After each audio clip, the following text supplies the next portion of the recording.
ইতিমধ্যেই টেস্ট ক্রিকেটে অভিষেক ঘটিয়ে ফেলেছেন সরফরাজ খান। তবে রাজকোট টেস্টে অভিষেক ছাড়াও সরফরাজ তার জার্সি নম্বরের জন্য উঠে এলেন খবরের শিরোনামে। রাজকোটে ভারতের টেস্ট ক্যাপ হাতে মিলতেই সরফরাজ দৌড় লাগিয়েছিলেন তার বাবা নওশাদের কাছে। দেশের হয়ে টেস্ট ম্যাচে মাঠে নামার এই স্মরণীয় মুহূর্ত আবেগপ্রবণ করে তুলেছিল পিতা পুত্রকে। আর সেই কারণেই চোখে জল নিয়ে গর্বিত নওশাদ জড়িয়ে ধরেন ছেলেকে। এদিকে সরফরাজের টেস্ট ক্যাপ নম্বর হলো 311, কারণ তিনি ভারতের 311 নম্বর টেস্ট ক্রিকেটার। তবে রাজকোটে টেস্টে সরফরাজের অভিষেকের দিনে সবার নজর ছিল তার জার্সির দিকে। পাশাপাশি সোশ্যাল মিডিয়াতেও তিনি নিজের টেস্ট জার্সির ছবি পোস্ট করেছিলেন, যেখানে দেখা যায় তার জার্সি নম্বর হলো 97। এর আগে সরফরাজের মতো তার ভাই মুশির খানকেও 97 নম্বর জার্সি পরে মাঠে নামতে দেখা গেছে।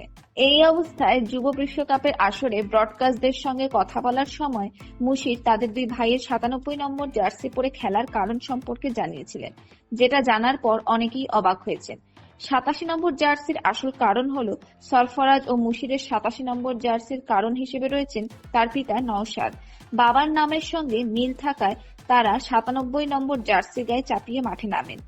এই অবস্থায় সরফরাজও প্রথমবার দেশের হয়ে মাঠে নামার সময় ওই রেশ বজায় রেখেছেন। পাশাপাশি তিনি বলেন, সরফরাজের টেস্ট অভিষেক হবে জেনেও নওশাদ রাজকোটে আসতে চাননি, কিন্তু সূর্যকুমার যাদব ফোন করে তাকে জোরাজুরি করায় তিনি স্টেডিয়ামে আসার সিদ্ধান্ত নেন।